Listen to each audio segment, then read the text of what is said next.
നമസ്കാരം. ഒരു ചെറിയൊരു ഇൻഫർമേഷനാണ്. കഴിഞ്ഞ ദിവസം ഞാൻ കാറിൽ ഡ്രൈവർ സർവീസ് ചെയ്യാൻ കൊണ്ടുപോയ സമയത്ത് ഞാൻ ഒരു പുതിയൊരു ഹാൻഡിൽ ബാർ കിട്ടിയെന്ന് പറഞ്ഞിരുന്നു. അപ്പോൾ ഇതാണ് ഹാൻഡിൽ ബാർ ഞാൻ റീപ്ലേസ് ചെയ്തു. ഇത് ശരിക്കും ഞാൻ നേരത്തെ ഫിക്സ് ചെയ്തിരുന്ന ഹാൻഡിൽ ബാർ പോലെ സിമിലർ ആയിട്ടുള്ളൊരു ഹാൻഡിൽ ബാർ തന്നെയാണ്. പക്ഷേ എങ്കിലും ഇതിലൊരു ചെറിയ വ്യത്യാസമുണ്ട്. അതായത് നേരത്തെ ഞാൻ ഫിക്സ് ചെയ്തിരുന്ന ഹാൻഡിൽ ബാർ വന്നിട്ട് കുറച്ച് ഇവിടെ ഇങ്ങനെ റൈസ് ചെയ്ത് ഈ എൻഡ്സ് ഇങ്ങനെ ഒത്തിരി ഒന്ന് റൈസ് ചെയ്ത്, അതായത് ഈ ഒരു ആംഗിളിൽ വെച്ചാൽ ഞാൻ അങ്ങനെ ആംഗിൾ കാണിക്കാം. ഈ ഒരു ആംഗിളിൽ കുറച്ചിങ്ങനെ ഉയർന്നിരിക്കും.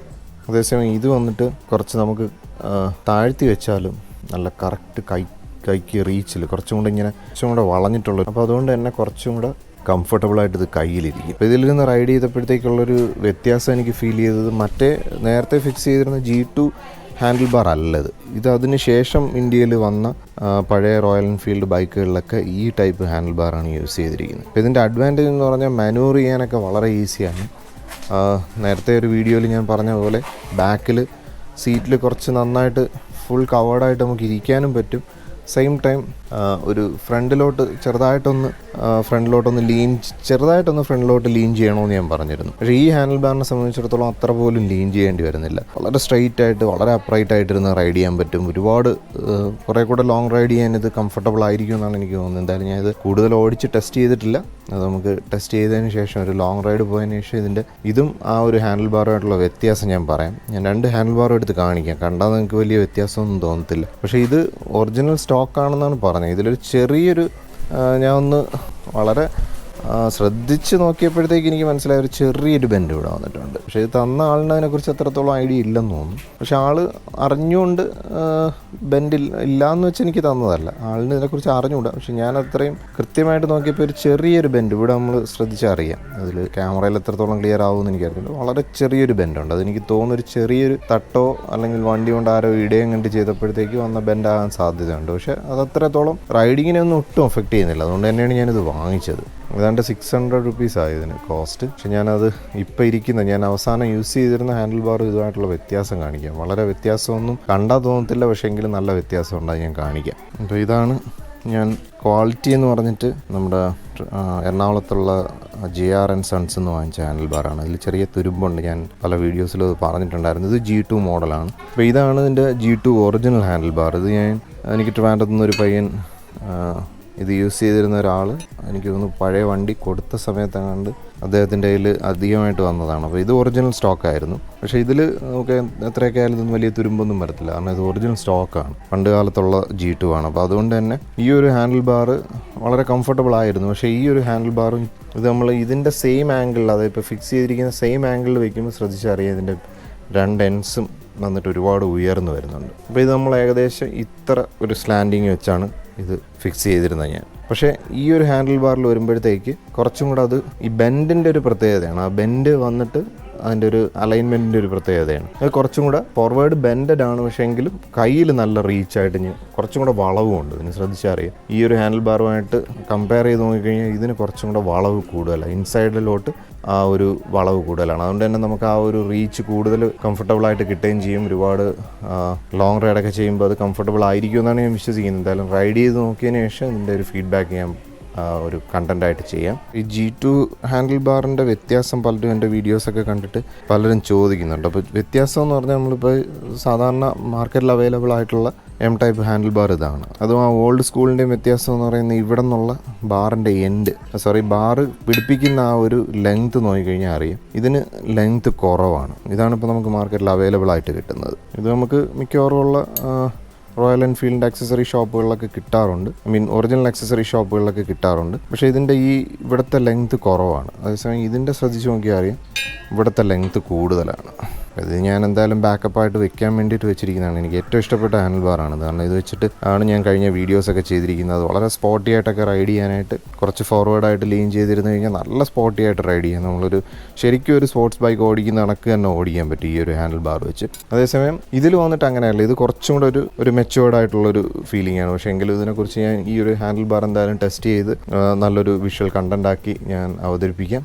അപ്പോൾ ഇത് കഴിഞ്ഞ ദിവസം ഞാൻ വാങ്ങിച്ചുകൊണ്ട് വന്ന ഉടൻ തന്നെ ഞാൻ പിറ്റേ ദിവസം തന്നെ ചേഞ്ച് ചെയ്തു. കാരണം എനിക്ക് അതിൻ്റെ ഒരു വ്യത്യാസം അറിയാൻ വേണ്ടി. ഈ ഒരു ഹാൻഡിൽ ബാർ ഞാൻ ഒരുപാട് സെർച്ച് ചെയ്താണ്. ഇത് ഒറിജിനൽ സ്റ്റോക്കാണ്. ഇതിനകത്തൊരു സീരിയൽ നമ്പറൊക്കെ ഇതിൻ്റെ ബാക്ക് സൈഡിൽ എൻഗ്രേവ് ചെയ്തിട്ടുണ്ട്. അത് കുറച്ച് വിഷ്വൽസ് ഒന്നും എടുത്തു വയ്ക്കാൻ ഞാൻ വിട്ടുപോയി. ഒരു 193 സംതിങ് എന്ന് പറഞ്ഞിട്ടൊരു നമ്പർ അതിനകത്ത് പഞ്ച് ചെയ്തിട്ടുണ്ട്. അപ്പോൾ അത് മോസ്റ്റ് പ്രോബ്ലി ഒറിജിനൽ ആയിരിക്കാനാണ് സാധ്യത. പിന്നെ ഇതിൻ്റെ ഒരു ക്വാളിറ്റിയൊക്കെ കണ്ടാലും ഇതിൽ തുരുമ്പൊന്നും അധികം വന്നിട്ടില്ല. പക്ഷേ ഇത് യൂസ് ചെയ്തിരുന്ന ആളിത് പ്ലേറ്റ് ചെയ്തു എന്നാണ് എൻ്റെ അടുത്ത് പറഞ്ഞത്. അപ്പോൾ ദാറ്റ് മീൻസ് ആ ഇലക്ട്രോ പ്ലേറ്റിംഗ് ഉള്ളതുകൊണ്ടായിരിക്കും ഒട്ടും തുരുമ്പ് അറിയാത്തത്. നല്ല വൃത്തിയുണ്ട് കാണാനായിട്ട്.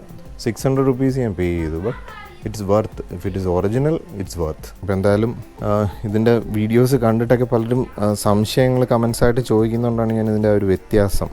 ഇതാണ് ഒറിജിനൽ G2 ഹാൻഡിൽ ബാറിൻ്റെ വ്യത്യാസം എന്ന് പറയുന്നത്. ഇവിടെ നിന്നുള്ള ലെങ്ത്താണ്. ഇത്രയും ലെങ്ത് കാണും. അപ്പോൾ ഇതാണ് ഒറിജിനൽ, ഇത് ഡ്യൂപ്ലിക്കേറ്റുമായിട്ടുള്ള വ്യത്യാസം. ഇത് രണ്ടും സെയിം തന്നെയാണ്, ഒരു വ്യത്യാസമില്ല. ഇത് ഞാൻ നേരത്തെ വീഡിയോയിൽ പറഞ്ഞിട്ടുണ്ട്. നമ്മുടെ ക്വാളിറ്റി എന്ന് പറഞ്ഞൊരു കമ്പനിയുടേതാണ്. ഇത് വന്നിട്ട് ഓൺലൈനിൽ അവൈലബിൾ ആണോ എന്ന് എനിക്കറിയത്തില്ല. പക്ഷേ എങ്കിൽ ഞാനിത് JR & Sons എന്നാണ് വാങ്ങിച്ചത്. അവർ തന്നെ പറഞ്ഞിരുന്നു ഇത് ഒറിജിനൽ സ്റ്റോക്ക് അല്ല എന്നവർ പറഞ്ഞുകൊണ്ട് തന്നെയാണ് തന്നത്. അതുകൊണ്ട് തന്നെ നമുക്ക് ശ്രദ്ധിച്ചറിയാം ഇവിടെയൊക്കെ ചെറിയ റസ്റ്റിങ് തുടക്കത്തിൽ തന്നെ വന്നിരുന്നു. അതേസമയം ഈ ഒറിജിനൽ സ്റ്റോക്കിൽ വരുമ്പോഴത്തേക്കുള്ള വ്യത്യാസം അതാണ്.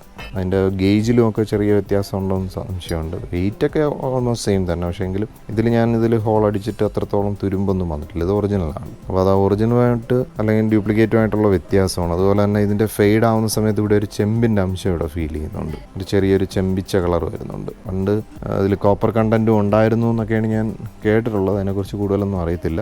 കാരണം ഇവിടെയൊക്കെ നമ്മൾ ശ്രദ്ധിച്ചറിയാം ഒരു ചെമ്പ് കലർന്നൊരു കളർ വരുന്നുണ്ട്. ചിലപ്പോൾ അതുമായിട്ടൊക്കെ കോട്ട് ചെയ്യുന്നതും ആയിരിക്കും. എന്തായാലും തുരുമ്പെടുക്കുന്നില്ല, നല്ല വെയിറ്റും ഉണ്ട്. അതാണ് ഈ ഒറിജിനൽ G2-ൻ്റെ പ്രത്യേകത. ഇപ്പം ഞാൻ വെച്ചത് വന്നിട്ട് നമുക്ക് ഇന്ത്യയിൽ റോയൽ എൻഫീൽഡ് ഇറങ്ങിക്കൊണ്ടിരുന്നപ്പോൾ, അതായത് G2 സീരീസൊക്കെ കഴിഞ്ഞതിന് ശേഷം കോമൺലി ബുള്ളറ്റിൽ വന്നുകൊണ്ടിരുന്ന ഒരു ഹാൻഡിൽ ബാറാണിത്. അപ്പോൾ അത് ഭയങ്കര കംഫർട്ടബിളാണ്. ഫ്രണ്ടിൽ നിന്ന് കണ്ടാൽ തന്നെ അതിൻ്റെ അപ്പിയറൻസിലുമൊക്കെ ഒരുപാട് വ്യത്യാസമുണ്ട്. ഞാൻ ജസ്റ്റ് ഒന്ന് കാണിക്കാം.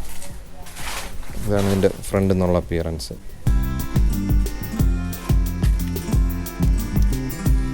നേരത്തതുമായിട്ട് വലിയ വ്യത്യാസമില്ല. പക്ഷേ എങ്കിലും റൈഡിങ്ങിൽ നല്ല വ്യത്യാസമുണ്ട്. അത് അറിയാൻ പറ്റുന്നുണ്ട്. വളരെ കംഫർട്ടബിളാണ്. നമ്മൾ ആ സ്ട്രെയിറ്റ് ലൈൻ പോസ്ചർ, പണ്ട് ലാലേട്ടനൊക്കെ അല്ലെങ്കിൽ ഫിലിം സ്റ്റാർസൊക്കെ ഓടിച്ച് വരുമ്പോഴത്തേക്ക് നമ്മൾ ആ പണ്ട് ആകർഷിച്ചിരുന്ന ഒരു അപ്രൈറ്റ് പോസ്ചറുണ്ട്. അത് നമുക്ക് ഈ ഒരു ഹാൻഡിൽ ബാറിൽ നന്നായിട്ട് കിട്ടുന്നുണ്ട്. ഞാനൊന്ന് ജസ്റ്റ് ഓടിക്കുന്ന സമയത്ത് ഇതിനെക്കുറിച്ച് വിശദമായിട്ട് അല്ലെങ്കിൽ ഒന്ന് കംപ്ലീറ്റ് ആയിട്ടൊന്ന് ടെസ്റ്റ് റൈഡൊക്കെ ചെയ്ത് നോക്കി 100% പെർഫെക്റ്റ് ആണെന്നുണ്ടെങ്കിൽ അതിൻ്റെ ഒരു ഫീഡ്ബാക്ക് ഞാൻ ചെയ്യാം. അപ്പോൾ ഇന്നെനിക്ക് ഇതിൻ്റെ ഫ്യൂവൽ ടാങ്കിൽ മെയിനിന്ന് പെട്രോൾ വരുന്നില്ല. അപ്പോൾ അതൊന്ന് ക്ലീൻ ചെയ്യുന്നൊരു കണ്ടൻറ് ഉണ്ടാക്കണം. അപ്പോൾ എന്തായാലും അത് ക്ലീൻ ചെയ്യാൻ വേണം. അപ്പോൾ അതൊരു വിഷ്വൽ കണ്ടൻറ് ആക്കാമെന്ന് വിചാരിച്ചിട്ടാണ്. അപ്പോൾ അതിനായിട്ട് നമുക്ക് 10-ൻ്റെ സ്പാനറാണ് വേണ്ടത്. അപ്പോൾ ആദ്യം നമ്മൾ ഇതിൻ്റെ ഫ്യൂസലാജ് ഒന്ന് ഓഫ് ചെയ്തിടുക. അല്ലെന്നുണ്ടെങ്കിൽ തുറക്കുമ്പോൾ കംപ്ലീറ്റ് ഫ്യൂവൽ ഇങ്ങനെ ലീക്കാവും. എന്നിട്ട് 10-ൻ്റെ സ്പാനർ വെച്ച് ഇതൊന്ന് അൺലോക്ക് ചെയ്ത് കൊടുക്കുക.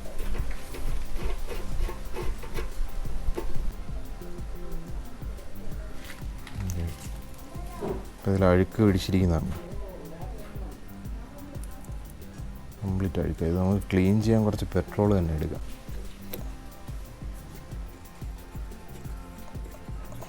ഇതാണ് ഇതിൻ്റെ ഫിൽറ്റർ. വലിയ അഴുക്കൊന്നുമില്ല. വിചാരിച്ച് ഇതിനകത്ത് എന്തെങ്കിലും അടവ് വന്നതായിരിക്കും എന്നാണ് വിചാരിച്ചത്. കണ്ടിടത്തോളം വലിയ അഴുക്കൊന്നുമില്ല. എന്തായാലും അഴുക്കുണ്ട്. അത് നമുക്കൊന്ന് ക്ലീൻ ചെയ്യാം. അഴുക്കില്ലാതെയൊന്നുമില്ല, ഇതിനകത്ത് നല്ല അഴുക്കുണ്ട്. ചെളി കട്ട കുത്തി കണക്കിരിക്കുന്നതാണല്ലേ. നമുക്കിതൊന്ന് ക്ലീൻ ചെയ്യാം. പെട്രോൾ ഉപയോഗിച്ച് തന്നെ ഒന്ന് ക്ലീൻ ചെയ്യാം. അഴുക്കൊക്കെ പിടിച്ചിരിക്കുന്നുണ്ട്. നമുക്ക് പെട്രോൾ വെച്ച് തന്നെ ഒന്നങ്ങ് കഴുകിയെടുക്കാം. ഇത് വാങ്ങിക്കാൻ കിട്ടുമെന്നുള്ള അറിയത്തില്ല. മിക്കവാറും ഇത് കംപ്ലീറ്റ് സെറ്റ് വാങ്ങിക്കാൻ കിട്ടുമായിരിക്കും. നമുക്ക് എന്തായാലും ഇത് ക്ലീൻ ചെയ്ത് തന്നെ ഇടാം. അപ്പം നമുക്ക് ഇതിനകത്തെല്ലാം കൂടെ ഇട്ടിട്ടൊന്ന് ക്ലീൻ ചെയ്തെടുക്കാം. ഞാൻ ഇതിനകത്ത് പെട്രോൾ എടുത്തിട്ടുണ്ട്.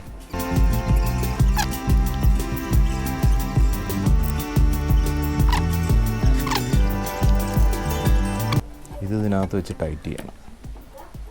ചെറുതായിട്ടൊന്ന് ടൈറ്റ് ചെയ്താൽ മതി. കൂടുതലങ്ങ് ടൈറ്റ് ചെയ്താൽ അത് ഒടിഞ്ഞു പോകും. ഇനി ഇത് കഴിഞ്ഞിട്ട് അങ്ങ് ടൈറ്റ് ചെയ്താൽ മതി.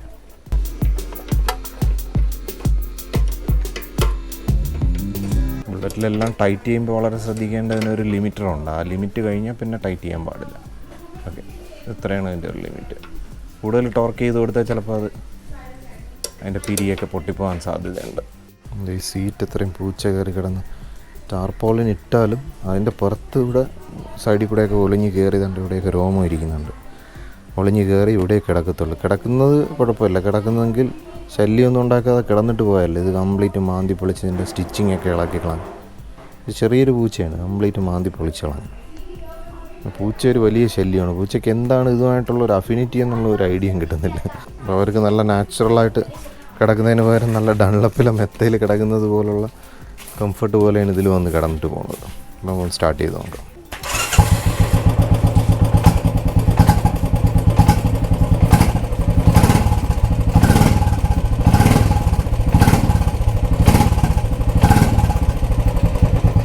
പെർഫെക്റ്റാണ്. ഇപ്പോൾ നമുക്കിതുപോലെ ഒരു DIY ടെക്നിക്കുമായിട്ട് അല്ലെങ്കിൽ DIY ആയിട്ട് നമുക്ക് എങ്ങനെ റോയൽ എൻഫീൽഡിൻ്റെ ഇഷ്യൂസൊക്കെ ഫിക്സ് ചെയ്യാമെന്നുള്ളത് ഞാൻ മനസ്സിലാക്കുന്ന കാര്യങ്ങൾ ഞാനിതിപ്പോൾ യൂട്യൂബിൽ നിന്ന് തന്നെ പഠിച്ചതാണ്.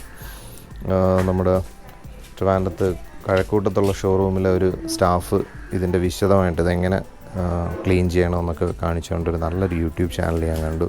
അപ്പോൾ അതിലെ വിഷ്വൽസൊക്കെ നോക്കി മനസ്സിലാക്കിയിട്ടാണ് ഞാനിതിപ്പോൾ ക്ലീൻ ചെയ്തത്. അപ്പോൾ എന്തായാലും ഇതിനെക്കുറിച്ചുള്ള കൂടുതൽ എങ്ങനെ നമുക്ക് വീട്ടിൽ DIY ആയിട്ട്, അതായത് ഡു ഇറ്റ് യുവർ സെൽഫ് എന്നുള്ള കോൺസെപ്റ്റിൽ നമുക്ക് എങ്ങനെ ഇതിൻ്റെ ചെറിയ മൈനർ ഇഷ്യൂസൊക്കെ ഫിക്സ് ചെയ്യാമെന്നുള്ളതിനെക്കുറിച്ചൊക്കെ ആ ഒരു പയ്യൻ്റെ ചാനലിൽ, അദ്ദേഹത്തിൻ്റെ പേര് ഞാൻ ഓർക്കുന്നില്ല, പക്ഷേ എങ്കിലും വളരെ വിശദമായിട്ട് വളരെ ഇൻട്രസ്റ്റിംഗ് ആയിട്ട് തോന്നി. കാരണം ചെറിയ റിസോഴ്സസ് ഒക്കെ വെച്ചിട്ടായിരുന്നാലും വളരെ ഹൈലി ക്രിയേറ്റീവായിട്ട് മറ്റുള്ളവർക്ക് ഇത് വീട്ടിൽ ചെയ്യാനാണ്. ഇപ്പോൾ റീസെൻ്റായിട്ട് റോയൽ എൻഫീൽഡ് തന്നെ ഇത്തരത്തിലുള്ള സിമ്പിളായിട്ടുള്ള ഇഷ്യൂസൊക്കെ ഫിക്സ് ചെയ്യാനായിട്ടുള്ള കുറേ ഇൻഫർമേഷൻസ് അവരുടെ ഓൺ യൂട്യൂബ് ചാനൽ ഷെയർ ചെയ്യുന്നുണ്ട്. പക്ഷേ എങ്കിലും ഒരു മെക്കാനിക് എന്നുള്ള നിലയിൽ അദ്ദേഹത്തിൻ്റെ ഒരു കോൺട്രിബ്യൂഷനായിട്ട് ഇത്തരത്തിലുള്ള ഇൻഫർമേഷൻ ഷെയർ ചെയ്യുന്നത് ഹൈലി വർത്ത് കണ്ടൻറ്റായിട്ട് എനിക്ക് തോന്നി. അപ്പോൾ അതുകൊണ്ടാണ് ഞാൻ ജസ്റ്റ് ആ ഒരു ചാനലിൻ്റെ ഡീറ്റെയിൽസ് ഇതിൻ്റെ സൈഡിൽ കൂടെ ഒന്ന് സ്ക്രോൾ ചെയ്ത് കാണിക്കാം. ബൈക്കിൻ്റെ കവർ പിടിച്ചിടാനായിട്ട് മടിയുള്ള എന്നെ പോലുള്ളവർക്ക് പറ്റിയൊരു കവറാണിത്. വളരെ സിമ്പിളാണ്. ഇങ്ങനെ അങ്ങോട്ട് വയ്ക്കുക, അതൊക്കെ വലിയ പിടിച്ചങ്ങിടാം. എനിക്ക് ബൈക്കിൻ്റെ കവറിടാനായിട്ട് അതിൻ്റെ കാലും കൈയും ഒക്കെ നോക്കിയൊക്കെ ഇടാൻ വലിയ പാടാണ്. ആ മിററൊക്കെ സോക്കറ്റ് ചെയ്യുന്ന സ്ഥലമൊക്കെ നോക്കി ഇടാൻ വലിയ പാടാണ്. ഇതാകുമ്പോൾ നമുക്കൊരൊറ്റ സ്ട്രെച്ചിൽ അങ്ങ് പിടിച്ചിട്ട് 800 സംതിങ് വില വരും. എല്ലാ ഷോപ്പുകളിലും ഇത് അവൈലബിൾ ആണ്. ഹാർഡ്വെയർ ഷോപ്പുകളിലൊക്കെ കിട്ടും. നല്ല നീറ്റായിട്ട് മഴയിൽ നിന്ന് സംരക്ഷണവും കിട്ടും. വളരെ വെർത്തായിട്ടുള്ളൊരു പ്രോഡക്റ്റാണ്. പൂച്ച കയറി കിടക്കാതിരിക്കാനായിട്ട് ഞാൻ എപ്പോഴും ഇവിടെ ഇങ്ങനെ ഒതുക്കി വെച്ചിട്ട് ഈ സീറ്റിലാണ് കയറി കിടക്കുന്നത്. ഇങ്ങനെ ഹെൽമെറ്റ് വെച്ചേക്കും. പക്ഷേ അവൻ വളരെ ബുദ്ധിപരമായിട്ട് ഇതിലെ സൈഡിൽ കൂടെയൊക്കെ വന്ന് കുലുക്കി ഇതങ്ങ് താഴെ തള്ളിയിടും രാത്രി. എന്നിട്ട് അതിൻ്റെ സൈഡിൽ കൂടെ കയറി വന്ന് കിടക്കും. അത് നമുക്ക് ഒത്തിരി ഇറുക്കിയൊക്കെ വെച്ച് നോക്കാം. എന്തായാലും കയറും. പലപ്പോഴും ഇങ്ങനെ വെച്ചിട്ടുണ്ട്, തള്ളിയിട്ടിട്ട് അത് കയറി കിടക്കാറുമുണ്ട്. അപ്പോൾ എന്തായാലും മറ്റൊരു DIY വിശേഷമായിട്ട്, അല്ലെങ്കിൽ ഒരു റോയൽ എൻഫീൽഡിൻ്റെ ജെന്യൂനായിട്ടുള്ളൊരു യൂസർ എക്സ്പീരിയൻസ് ആയിട്ടോ, അല്ലെങ്കിൽ ഒരു ഡ്രൈവർ വിശേഷമായിട്ടോ, അല്ലെങ്കിൽ ഒരു ബ്ലിസ്ഫുൾ സ്റ്റോറി ആയിട്ടോ ഒക്കെ നമുക്ക് വീണ്ടും കാണാം. Thank you for watching.